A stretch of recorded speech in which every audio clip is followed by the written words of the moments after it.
Y hoy te quiero compartir acerca de un versículo que yo creo que resume lo que Pablo espera en su vida y de qué se trata esta maravillosa carta. ¿Quiénes trajeron su cerebro hoy a la congregación? ¿Seguro, seguro? Sí, como es domingo a la mañana y estamos arrancando, dale un pellizcón al de al lado, así estamos seguros de que está despierto. Así consideramos estas verdades. Yo creo que lo que Pablo exhibe en esta carta a los filipenses es un antídoto contra el egocristianismo. ¿Qué es el egocristianismo? Es un cristianismo de consumo. El año pasado Gonzalo predicó algo que me llamó mucho la atención. Él decía que hay un estudio que corrobora que el acercamiento cristiano que hay hoy en los Estados Unidos se le llama un acercamiento deísta y terapéutico. ¿A qué se refiere eso? ¿Qué es el deísmo terapéutico?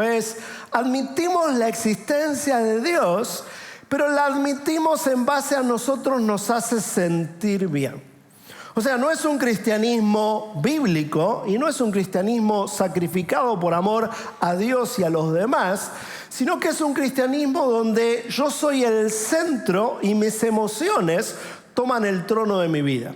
Es decir, un cristianismo como si nosotros entendiéramos que nosotros somos el sol y Dios es simplemente un planeta en órbita a nuestro alrededor. Cuando en realidad el cristianismo bíblico es exactamente lo opuesto. Nosotros somos un planeta en órbita alrededor de la luz de Jesús. Nosotros vivimos en función de Cristo y no Cristo en función de nosotros. Obviamente Dios nos ama y obviamente Jesús vino a morir en la cruz del Calvario por nosotros y para que no nos perdamos una vida con Él. Pero el propósito del cristianismo es glorificar a Dios. Y lo maravilloso de eso es que en tanto lo entendemos y lo vivimos, nosotros lo disfrutamos mejor. A mí me da tristeza que muchas veces me encuentro con cristianos que tienen una buena moral, tienen algunos conocimientos bíblicos básicos, pero no terminan de disfrutar la vida cristiana. Y esto es lo que evidencia Pablo en esta carta. Pablo está en la cárcel. Y no es una cárcel contemporánea, está en una cárcel de Roma. Imagínate las circunstancias. Y aún así escribe una carta llena de agradecimiento y acerca del gozo del Espíritu. Así que ¿cómo vamos más profundo en nuestra fe y cómo ahondamos en dejar de lado un egocristianismo? Y el versículo al que voy a referirme es el versículo 10 del capítulo 3. Este versículo dice lo siguiente: Pablo afirma que lo ha perdido todo con tal de conocer a Cristo. Número 2, experimentar el poder que se manifestó en su resurrección.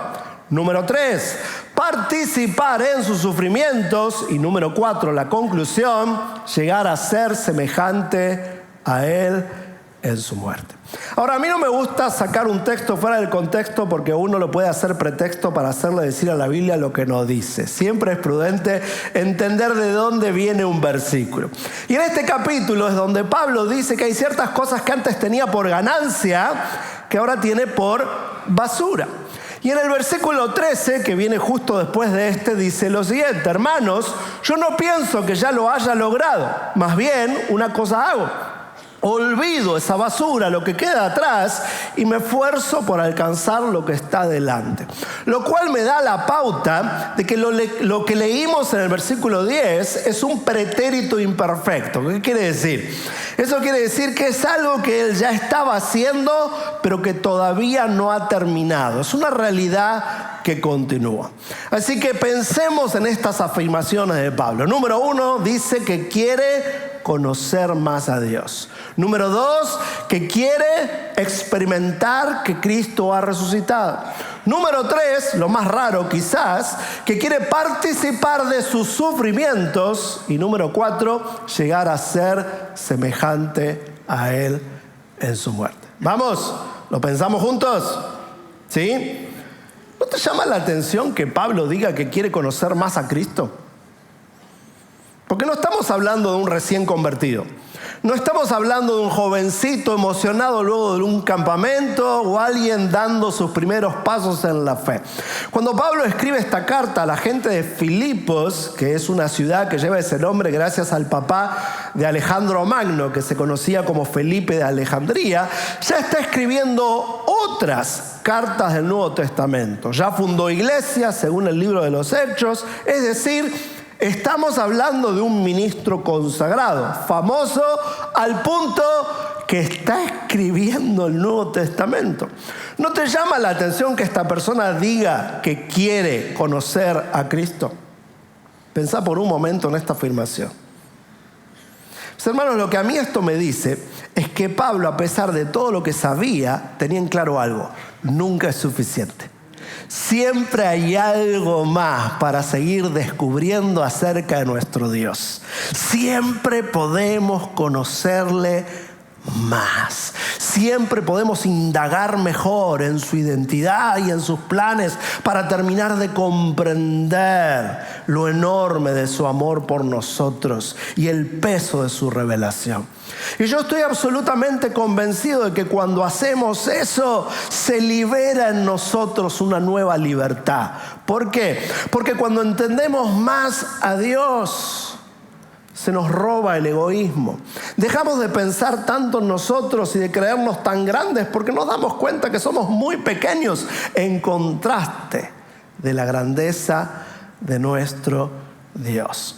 Y para hacer eso, mis hermanos, es que Dios nos regaló la Biblia.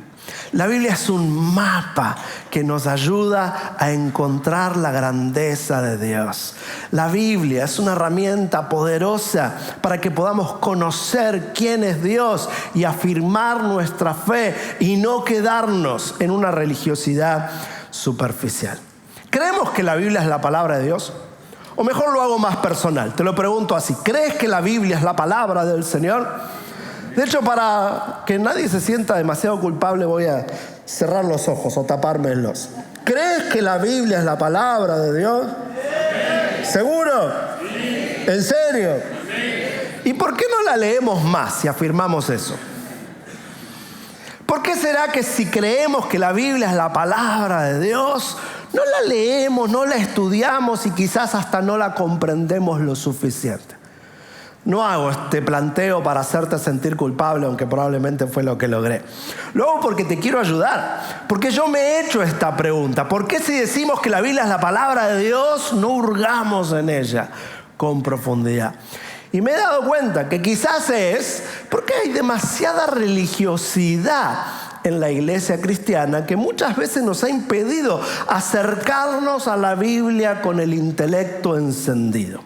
Por ejemplo, hay gente que cree que la Biblia fue escrita en español antiguo, que cuando Dios habla de vosotros sois. ¿Será que Dios habla así?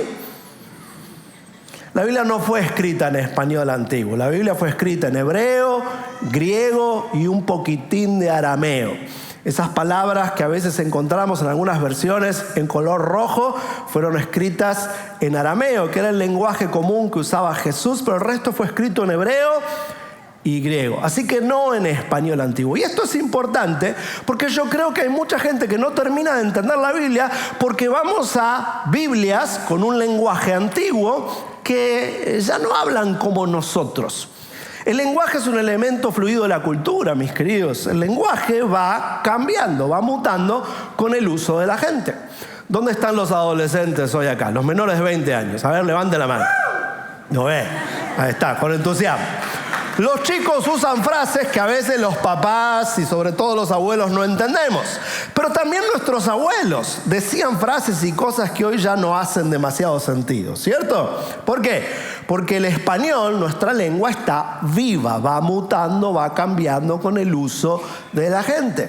Por eso es que tenemos no solamente traducciones de la Biblia al español, sino también revisiones de esas traducciones. La versión más conocida en Hispanoamérica, ¿cuál es? ¿Quién sabe? La Reina Valera, pero no cualquier Reina Valera. La primera Reina Valera fue de 1602, pero esa no es la que leemos. ¿Por qué? Porque no la podríamos entender. La que leemos es la de 1960. Pero eso no quiere decir que la Biblia fue escrita en 1959. Por eso tenemos que dejar de lado ese capricho con leer una versión que quizás evoca nuestra niñez, en el caso de los adultos, pero no ayuda a las nuevas generaciones a entender lo que Dios nos quiso revelar. Dios no habla en lenguaje antiguo, Dios no tiene retraso lingüístico y Dios no se quedó en el español de Reina y Valera, que eran dos monjes sevillanos del siglo XVI y XVII. Reina hizo su traducción en 1569 y luego la revisó Valera, justamente para mejorar el lenguaje. Imagínate, 500 años después, si no tenemos que seguir revisándolo. Otra cosa que algunos no entienden de la Biblia es que la Biblia, aunque le llamamos libro, no es un libro, sino más bien es una biblioteca de muchos libros. ¿Quién sabe cuántos? 66. Y quizás no sabías que tiene más de 40 autores y que fue escrita por unos 1500 años. Así que entonces, cada uno de esos libros tiene también géneros literarios diferentes. ¿Sabías eso? ¿Quién sabe algún género literario? Así todos estamos seguros de qué estamos hablando. La poesía, por ejemplo, o la historia. Aquí tenemos con nosotros a don Pablo Deiros, un historiador. Un libro de historia no está escrito de la misma manera que un libro de poesía. Y si uno lee la historia como si fuera poesía, no entendería demasiado. Y si uno lee la poesía como si fuera historia, tampoco entendería demasiado. ¿Te das cuenta que el intelecto hay que usarlo para acercarse a la Biblia y comprenderla? Esto es muy interesante, muy valioso. ¿Quiénes de nosotros tenemos cerebro? A ver, levanten la mano todos los que tienen cerebro. Y no tiene nada de espiritual dejar de usarlo. Es un regalo de Dios. Y tenemos que encenderlo para comprender lo que Dios nos quiere revelar. Nuestro conocimiento de la palabra de Dios nos ayuda a dejar de lado un cristianismo de consumo, un ego cristianismo que solamente tiene que ver con mis ganas, mis pensamientos, mis sentimientos. No. Lo más sabio y lo más importante para disfrutar la vida cristiana es lo que Dios dice, lo que Dios piensa, lo que Dios siente y lo que Dios hace. Y eso ha sido revelado en su palabra. Así que dale a Dios un aplauso por la Biblia. Número 2, el apóstol Pablo dice que quiere experimentar que Cristo ha resucitado. El apóstol Pablo tiene claro de que Jesús no es simplemente un mártir de la historia que murió por nosotros en la cruz del Calvario, sino que al tercer día, ¿qué pasó? Resucitó. Él está vivo y a través de la acción divina del Espíritu Santo podemos dialogar con Él. Y si para conocer más a Dios tenemos la Biblia, para poder dialogar con Él es que existe la oración. Pero otra vez tengo que preguntar, ¿creemos que la oración es importante? Sí. ¿Seguro? Sí. ¿Y por qué no oramos más? Y otra vez, yo creo que es que la religiosidad, la religión pop, nos ha robado de disfrutar de la oración como un diálogo que nos renueva, que nos transforma, que nos vivifica, que nos da ganas de vivir en Cristo, que nos llena del gozo del Espíritu Santo. Yo tengo la oportunidad de viajar mucho y visitar iglesias de todo tipo y color, y a veces noto cómo oramos en algunas iglesias, y déjenme decirles, no quiero ofender a nadie, pero a veces veo demasiada religiosidad en nuestras oraciones. Me viene a la mente una escena de hace un tiempo donde había ido a Bogotá, Colombia, y en la mañana me tocaba predicar en una iglesia y en la noche en otra. Entonces habíamos arreglado con los de la noche que alguien me lleve de una congregación a la otra. Y esto era durante la Copa América. Así que vino un hermano que era líder de la iglesia de la noche con quien nos la pasamos hablando de fútbol. Y este hermano obviamente creía que James Rodríguez es el mejor jugador. Yo le decía que no, que Messi es el mejor jugador. Y habíamos hablado con plena normalidad como dos hombres a los que les gusta el fútbol. Pero llegamos a su iglesia esa noche y él es un líder de la iglesia y el pastor le pide que ore justo antes de que a mí me toca predicar. Y pasa este hermano que hablaba como buen bogotano y de repente de la nada ora con acento gringo. Oh Padre, que vengo a tu presencia. ¿Qué? Hasta hace un ratito hablaba de fútbol como bogotano y ahora ora con acento gringo. ¿Qué es eso? Luego me quedé pensando, claro, su pastor era hijo de misioneros, tenía un poquito de acento, ¿será que se le pegó de su pastor? Pero es absurdo. ¿Por qué alguien va a orar con un tono o con un acento que no le es natural? En otras iglesias sin tener acento gringo, por ejemplo, algunos cuando oran siempre están como ultra conmovidos. ¿Lo notaste? Oh, Padre. Una vez estaba en mi casa sentado y estaba mirando la tele y mi hijita Sofi viene corriendo hacia mí. Alguna vez conté esto acá en la congregación. Y se detiene y me mira. En esta situación lo normal hubiera sido que se me tire encima y me diga, papi, poneme una peli o dónde está mami o dame una lechita o algo así. Pero en esta ocasión se detiene y me mira seria. Y yo veo que está pensando lo que me va a decir y de repente se me ocurre. ¿Qué tal si Sofi en vez de decirme, papi, dame una lechita, poneme una peli, me dijera, oh Padre, que vengo a tu presencia? Se me ocurrió eso y me asusté. Porque la verdad es que si mi hijita hiciera eso, llamo urgente a mi esposa y digo, mi amor, vamos al psiquiatra, Sofi tiene un problema. ¿Por qué mi hijita me va a hablar así? Y perdone, yo no quiero ofender a nadie, pero yo creo que Dios debe pensar lo mismo. Debe pensar, ¿y por qué me habla así de raro? ¿Qué es eso? En otras iglesias, a algunos les gusta citar los versículos más raros de la Biblia cuando les toca orar. Oh Padre, ¿cómo dice tu palabra en Habacuc capítulo 3, versículo 14? ¿Y por qué será que le damos a Dios la cita? ¿Será que la está buscando, no sabía dónde quedaba? Son mañas, son costumbres, pero perdonen, exhiben que tenemos un acercamiento religioso también a la oración. Que hemos perdido de vista de que la oración es un diálogo espiritual. Pensá en la palabra diálogo. ¿Hace cuánto que no haces silencio en la presencia de Dios? ¿O hace cuánto que no le haces preguntas? ¿Qué será más poderoso en la oración? ¿Decirle a Dios lo que tiene que hacer o dejar que Él nos lo diga a nosotros? En un diálogo no hay dos personas hablando al mismo tiempo. Cuando una habla, la otra hace silencio. Hace un tiempo estaba predicando en la Ciudad de México y no recuerdo qué prediqué, pero se me acerca una señora y me dice, ay pastor, usted contó que Dios le habla, pero Dios a mí me dijo esto y aquello, Dios a mí no me dice esto o aquello como a usted, y a mí lo que me pasa. Me empieza a contar toda una historia. Luego de 20 minutos que me había dicho, Dios a mí no me habla, yo tenía ganas de decirle, bueno señora, quizás a usted Dios no le habla porque usted no se calla. 20 minutos venía hablando la vieja.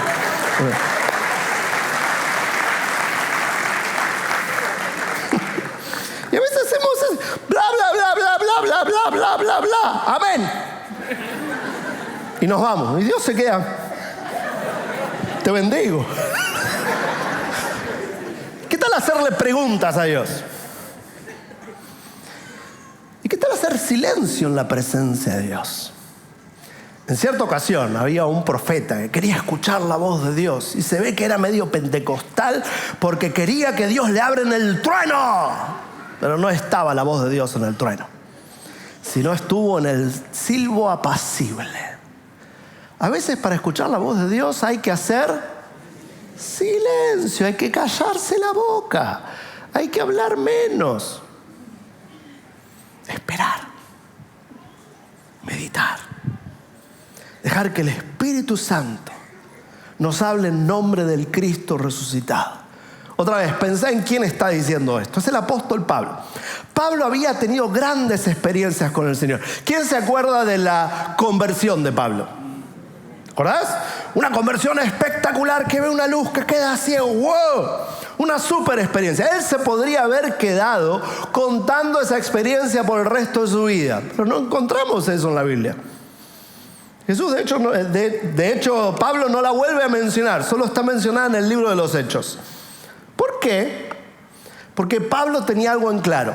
Nuestro testimonio más poderoso, mis queridos hermanos, no es el momento de nuestra conversión. Es qué es lo que el Señor está haciendo con nosotros ahora, en nuestra vida. No sé si lo notaste alguna vez. Muchas veces hoy cuando hablamos de nuestro testimonio, decimos, sí, hace 30 años yo le entregué mi vida a Jesús. ¡Qué lindo! Pero ¿qué está haciendo el Señor con nosotros hoy? Ahora. En estos días. Esa es la pregunta. Ese es el testimonio más poderoso que tenemos. El apóstol Pablo había tenido grandes experiencias con el Espíritu Santo, pero no se conformaba con eso. Él quería experimentar al Cristo vivo. En 1 Tesalonicenses capítulo 5, versículo 17 dice: oren, la versión clásica, sin cesar. Si tenés a César en tu casa, decile que salga cuando ores. Lo que quiere decir en una versión contemporánea es: en todo momento tenemos que estar atentos, conscientes de que la presencia de Dios está con nosotros. Así que número 1, el apóstol Pablo dice que quiere conocerle más a Dios. Número 2, que quiere experimentar el poder de su resurrección. Número 3, ahora viene lo más raro. Dice que quiere participar de sus sufrimientos. Otra versión dice padecimientos. ¿De qué está hablando Pablo? Suena raro que alguien diga eso, ¿cierto? Sobre todo hoy que escuchamos tan seguido pare de sufrir, ahí le escuchamos a Pablo decir que quiere sufrir. ¿A qué se refiere? Se refiere a lo que Jesús dijo acerca del día del juicio. Esto está relatado en Mateo capítulo 25. ¿Qué dice allí Jesús? Jesús dice: en aquel día voy a separar a las ovejas de los cabritos y voy a hacer las siguientes preguntas. Tuve hambre, ¿me diste de comer? Tuve sed, ¿me diste de beber? Estuve preso, ¿me visitaste? Estuve desnudo, ¿me vestiste? Y en aquel día me van a preguntar: ¿cuándo, Señor, hicimos esto? ¿Lo dejamos de hacer? Y la respuesta de Jesús es la siguiente: por cuanto lo hiciste por uno de estos mis pequeños, traducido al griego, uno de estos en mayor necesidad, por mí lo hiciste. ¿Qué estás diciendo, Jesús? ¿Estás diciendo que estás presente en el dolor de la gente? Yo creo que muchas veces no terminamos de disfrutar el gozo del Espíritu Santo en nuestras vidas. No terminamos de activar una vida cristiana que haga sentido porque no nos involucramos con el servicio desinteresado. Porque no somos conscientes de que al Señor le importa el dolor del otro. Y que justamente cuando atendemos el dolor del otro, no por interés personal, sino por amor y generosidad, el amor de Dios nos llena y se desata en nosotros. Seguro conocés esta historia maravillosa que está contada en los Evangelios, en Lucas capítulo 10, versículos 25 al 37. Dice esta historia: un maestro de la ley fue ante Jesús y lo quiso poner a prueba haciéndole esta pregunta: Maestro, ¿qué tengo que hacer para tener la vida eterna? Y Jesús le respondió: ¿qué es lo que está escrito en la ley? ¿Entiendes lo que quiere decir? Y el maestro de la ley respondió: ama al Señor tu Dios con todo tu corazón, con toda tu alma, con todas tus fuerzas y con toda tu mente, y ama a tu prójimo como a ti mismo. Jesús le dijo: contestaste muy bien. Haz eso y vivirás. Pero él, queriendo justificarse, le volvió a preguntar: ¿y quién es mi prójimo? Hay cosas que entendemos, pero ponemos excusas. Las queremos complicar. Y Jesús le dice: en cierta ocasión hubo un hombre que iba de Jerusalén a Jericó y cayó en manos de unos ladrones. Estos le quitaron todo lo que llevaba, lo golpearon y lo dejaron medio muerto. Entonces pasó por el mismo camino un sacerdote, que al verlo se hizo a un lado y siguió de largo. Luego un levita, que en términos modernos podríamos decir un líder de alabanza quizás, pasó también por el mismo lugar y al verlo se hizo a un lado y siguió de largo. Pero luego vino un samaritano que iba de viaje por el mismo camino. ¿Quién era un samaritano? Era alguien del otro pueblo, el pueblo con el que no se llevaba nada bien. ¿Y qué pasó? Llegó a donde estaba, le curó las heridas con vino y aceite y se las vendó. Luego lo montó sobre su propia cabalgadura, lo llevó a un alojamiento y lo cuidó. Al día siguiente le dio 2 monedas de plata al dueño del alojamiento y le dijo: cuídeme a este hombre y lo que gaste usted de más se lo pagaré cuando vuelva. ¿Cuál de los 3 piensas que se comportó como el prójimo del que cayó en manos de los ladrones? Le preguntó Jesús. Y el maestro de la ley contestó: el que se compadeció por él. Entonces Jesús le dijo: ve y haz lo mismo. Es interesante que Jesús cuenta esta historia y primero usa un sacerdote y luego un levita. Porque obviamente ellos eran personas involucradas en el servicio del templo. De alguna manera tenían un título de servicio cristiano, pero habían perdido el verdadero corazón de lo que significa el servicio cristiano, que tiene que ver con el amor al otro y no con que me vean y me aplaudan a mí. Tristemente, muchas veces aún el servicio en nuestras iglesias se ha convertido en autosuficiencia, egocristianismo, que me vean y me aplaudan a mí. No es de eso a lo que se refiere Jesús y el apóstol Pablo. Pablo nos está hablando de ser conscientes del dolor del otro para responder con amor y con la promesa de que al dar ese amor también se desata en nosotros más amor del Espíritu para que podamos disfrutar este cristianismo que hace sentido y que no se reduce a una buena moral, ir al templo y buenas costumbres, sino que tiene que ver con el gozo a pesar de cualquier circunstancia. Si alguien entiende eso, dale un aplauso fuerte al Señor.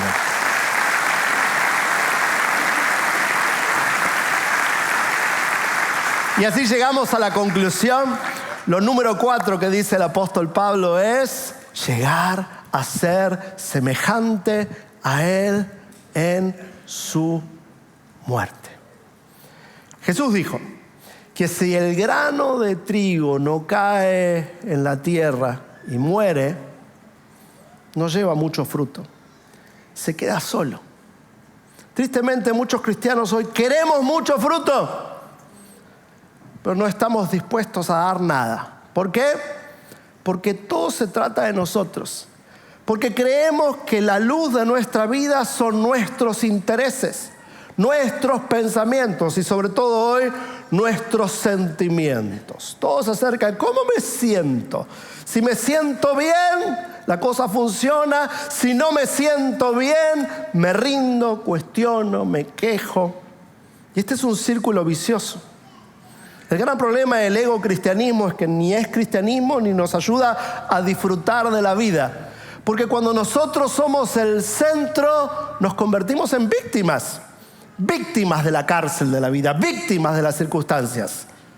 Y no somos como Pablo, que a pesar de estar en la cárcel, le escribe a los filipenses: todo lo puedo en Cristo, porque Él me fortalece. El cristianismo, mis hermanos, es un llamado a dejar atrás el egoísmo, a dejar de vivir con el yo primero, a ponerlo al Señor como verdadera luz de nuestra vida. Hace algunos siglos atrás hubo un pintor muy interesante, se llamaba Rembrandt, era un holandés. Y si alguno de ustedes sabe de pintura, sabrá que lo más difícil para hacer un buen cuadro es escoger de dónde viene la luz. Si va a venir de la izquierda o va a venir de la derecha, si va a venir de una esquina o va a venir de abajo o va a venir de arriba. Pero Rembrandt hizo algo curioso. Él era un maestro de la iluminación. E hizo estos cuadros donde la luz no viene de arriba, no viene de abajo, no viene de un costado, sino que viene de Jesús. Esta es la familia de Jesús escapando a Egipto, cuando nace y Herodes lo quiere matar. Este es Jesús dialogando con Tomás. Yo siempre le cuestiono a los pintores de la Edad Media que los hacían a los discípulos tan viejos. No eran tan viejos, ¿eh? Jesús tenía 30, probablemente Tomás tenía 20. Pero ahí está, la luz viene de Jesús ante la duda de Tomás. Esta es la ascensión. ¡Wow! ¿De dónde viene nuestra luz? Si la buscamos en las circunstancias, solo habrá oscuridad. Si la buscamos en nosotros mismos, solo habrá oscuridad. Pero Jesús ilumina toda circunstancia. Mis hermanos, el ego cristianismo es improductivo, seco y no demuestra demasiada diferencia con quienes no conocen a Cristo. El ego cristianismo es la cultura del consumo en su versión evangélica. Y el antídoto es morir a nosotros para que podamos decir con Pablo, no ya yo, sino Cristo en mí. Voy a terminar con otra escena de los evangelios. En esta escena Jesús va caminando en medio de una gran multitud y de repente se detiene porque algo diferente sucede, alguien le toca. Jesús se detiene y pregunta, ¿quién me ha tocado? ¿Por qué ha salido poder de mí? Ahí están los apóstoles con él. Y Pedro le discute a Jesús, ¿cómo Jesús? ¿Quién te tocó? En todo caso, ¿quién no te tocó? ¿No ves que hay una gran muchedumbre a tu alrededor? Pero Jesús insiste, alguien me ha tocado. Obviamente muchos le estaban tocando, pero a alguien le tocó de manera diferente. Si conocés la historia, era una mujer que por muchos años había luchado con una hemorragia en su cuerpo. Es muy interesante esta escena. Porque según la ley hebrea, esto no lo dice el texto, por eso uno debe entender el contexto. Según la ley hebrea, esta mujer con una hemorragia en su cuerpo no puede estar en medio de la multitud. De hecho, corre peligro de ser inmediatamente apedreada. Pero cuando Jesús pregunta, ¿quién? Ella dice yo. Ahora presta atención a la pregunta.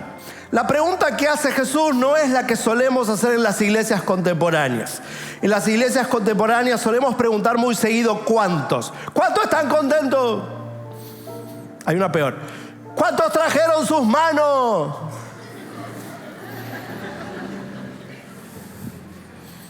Y la respuesta a esa pregunta es un número, excepto que seas evangélico. En cualquier otro lugar que no sea una iglesia evangélica, cuando alguien pregunta cuántos, la respuesta es un número. Nosotros decimos amén, gloria. Jesús no pregunta, ¿cuánto me están tocando? Jesús pregunta, ¿quién? Y esa es la pregunta con la que va a terminar este mensaje. La pregunta no es ¿cuántos de nosotros queremos un cristianismo audaz, lleno de vida, que haga una diferencia? La pregunta es ¿quién? ¿Quién? ¿Quién? ¿Quién quiere conocer más a Cristo? ¿Quién quiere experimentar el poder de su resurrección todos los días de su vida?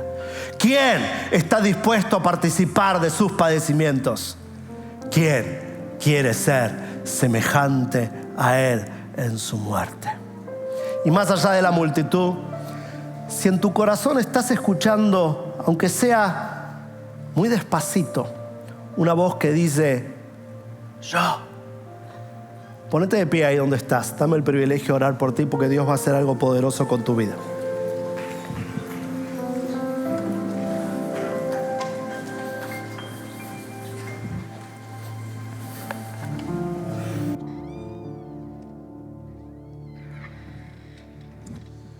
Hay una canción que probablemente conoces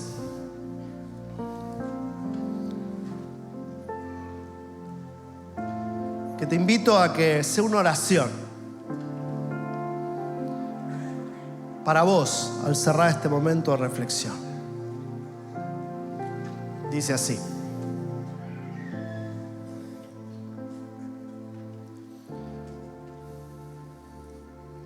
quiero levantar a ti mis manos, maravilloso Jesús, milagroso Señor. Llena este lugar de tu presencia, mi corazón, y haz descender tu poder a los que estamos aquí.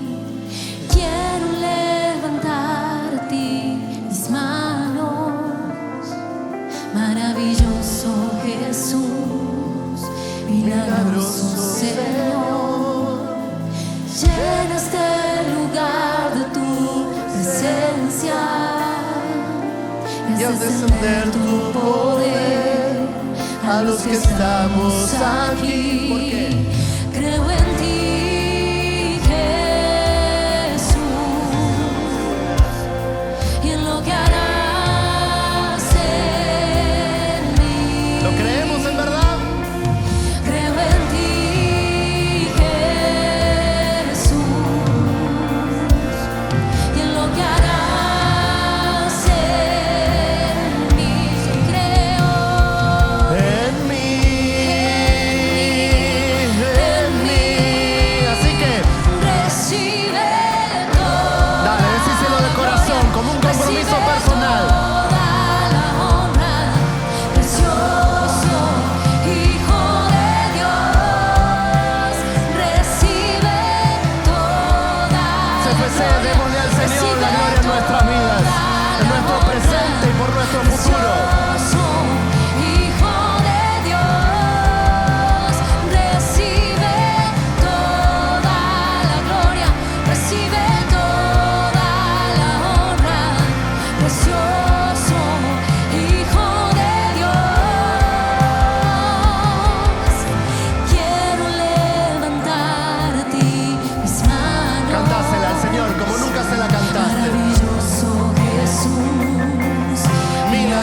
Jesús, Señor.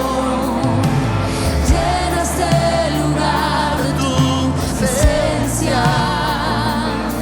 Haz descender tu poder a los que estamos aquí. ¿Por qué? Creo en ti, Jesús, y lo que harás en mí. Creo en ti, Jesús, y lo que harás en mí.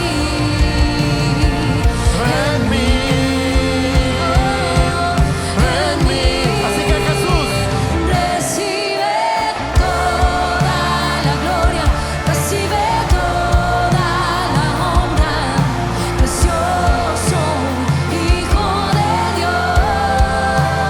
Recibe toda la gloria, recibe toda la honra, precioso Hijo de Dios.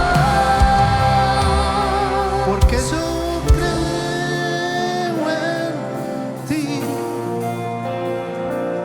Y en lo que harás en mí. Decilo una vez más. Porque Creo yo en ti, Jesús,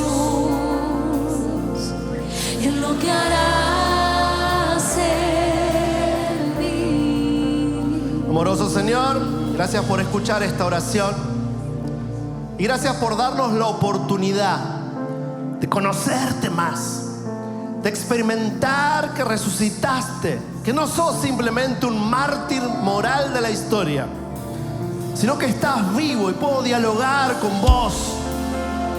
Por eso, Señor, también decido responder a este anhelo de tu corazón. Que seamos artífices de tu amor, de tu gracia, de tu generosidad en la vida de otros. Señor, brindame más amor por el prójimo. Señor, ayúdame a representarte mejor y a enjugar tus lágrimas en el dolor del otro. Por eso, Señor, en este instante hacemos esta oración contracultural, contraintuitiva y singular. Decidimos morir a nosotros, a nuestro ego, a nuestro yo, porque entendemos que no hay manera más vivificante, más preciosa, más trascendente que darte toda la gloria con nuestra vida, con nuestro presente y nuestro futuro. Señor, gracias, gracias, gracias por tu Espíritu en nosotros. Gracias, gracias. Toda la gloria en nuestras vidas es para vos.